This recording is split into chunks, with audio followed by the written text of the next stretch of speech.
As I say, against your mission and vision. My word has always been to local congregations, measured against that vision. And if the ministry effort is not producing fruit, is not furthering that vision, getting you closer to that vision, you drop it like a hot rock. And you put those resources in those areas that are bearing fruit and taking you where the Lord wants to take you. So that becomes your measuring stick then as you put together your budget for the future. Okay, and then you develop a chart of accounts. A good accountant or a businessman can help you with this. As I said earlier, on your balance sheet you're going to have your assets and liabilities, how much you have in terms of property and money and so forth, and then who you owe. You put your income and expense together in different categories, and you can arrange this. In fact, I've got some examples I'll hand out to you before the day is out. But you're pretty much at liberty to decide how you want to categorize your income and expenses and so forth. That gives you the information that you want to look at as you go through. You eventually want to break down your annual numbers into monthly numbers, and then break those monthly numbers down into how much is going to be spent for music ministry, how much has got to go to the nursery, how much has got to go to pay the custodian, and so forth. And then as you go through the year, you monitor your actual expenditures, your actual income against what you budgeted. It becomes a tool where you can say, wait a minute, this last month our tithes were off by some 20%. Why is that? Well, we had a snow Sunday, okay? Church was called off because of inclement weather. That's the reason.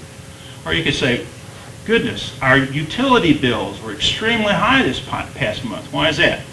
Oh, the new youth service. They must be coming in and forgetting to turn off the lights and the air conditioning when they leave in the evening. You know, those kinds of things can help you determine where some problems may be, where you can take some action. You're getting some follow-up on that out there. Is that right? And as I say, you can determine the causes of the variances and then adjust as you need to. So it becomes a good tool for measuring as you go forward. A couple of things I want to do. If somebody would help me here, we'll pass out one of these examples.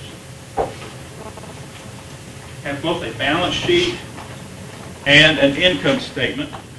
Now, by the way, while they're handing these out, let me tell you that this is totally fictional. So if you're scratching your head and saying, which church is this? It doesn't exist. I pull these numbers straight out of the air. Okay? You notice there's no dates on there to indicate whether it's a monthly budget, a weekly budget, or an annual budget, or a 10-year budget. Okay? You got extra copies, you guys?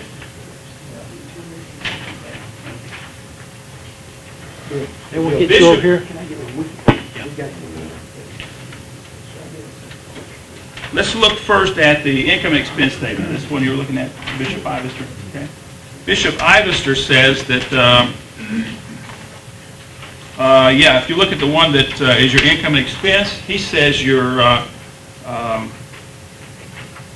expenses were beyond your income for this period of time. Everybody see that? If you look at total receipts, the actual column in the middle, $237,000, and total disbursements of $200,000.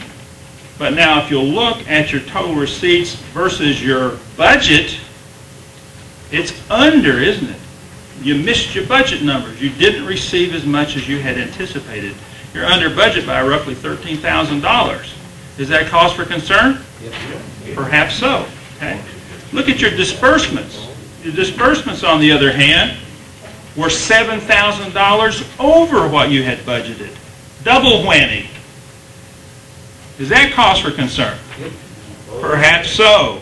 You'll notice that in your expenses, the two areas that were most over budget were payroll expenses and maintenance. That's where I'm going to go looking for my first clue as to what's going on.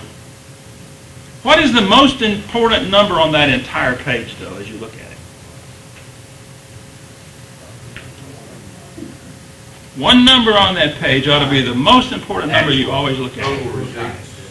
Okay, right back here. Total receipts. Total receipts. Okay, someone else have another idea? Said actual. Actual, and we talk about actual, you're talking about receipts, disbursements, or both? Disbursements. Disbursement, actual disbursement? Bottom line. The bottom line. Well, I see three numbers on the bottom line. Middle column. Variance. I hear right-hand column, variance, which would be the right-hand column. Somebody said the middle line. $20,783 in the hole. I'm sorry, say that again? $20,783 in the hole. That's your variance, yes. And what I find is that most churches, church councils and church finance committees, that's the number that they look at, and that's the number they wring their hands over. My goodness, we missed our plan by $20,783. Not good. I would say, yeah, you're probably right. However, the most important number on the page is the middle column at the bottom. Okay? Your actual net receipts and excessive disbursements. Yes, I brought in less than I had planned for. Yes, I spent a little more than I had anticipated. But at the end of the month, I wound up with $37,000 more in the bank than I spent. Cash flow is the lifeblood of any organization, including a church. So when you're looking at budgets, yes, look at these numbers where you've got these variances. It is important. It is important. But the most important number you need to look at is your cash flow. If you see that middle column number in the red, month after month, it isn't going to be long till you're going to be closing the doors. So that's the number you need to look at. Okay, take a quick look at the balance sheet on the other page. List of all your assets and your liabilities down at the bottom of the page. You see how they're categorized. Anything jump out at you on that page, on the balance sheet? I see somebody worth a lot of money who's got almost no money. Okay, that's a very good and interesting way to put it. Someone who is worth a lot of money who has almost no money. That is precisely the concern I would have with this balance sheet. Look at your current liabilities about 3/4 of the way down the page. Total current liabilities of almost $17,000. Current liabilities are those things that you got to pay in the next 30 days. So they got to come up with $17,000 in the next 30 days. Look at your current assets up at the top of the page. The money you got in checking and savings and petty cash. $7,600. They're going to have to come up with roughly $10,000 almost immediately. You got a short-term problem. Long-term, maybe not. Because as Ron, I believe it was, said, was it you made the comment, a lot of money, or worth a lot but not a lot of money? If you look at the total liabilities versus your total assets, there's a good ratio there. In fact, you've got about $1,200,000 excess of assets over liability. So long-term, you're in pretty good shape. But you got a short-term cash flow problem. Okay? So that's one way you can take a look at a balance sheet and learn something about what's going on with your finances. I will tell you that when you go to the bank and borrow money, if you don't have these two documents, you may have some problems. We'll talk more about that. Somebody has been there before. Restricted funds. Let's talk about those for a moment. Stringed attached gifts.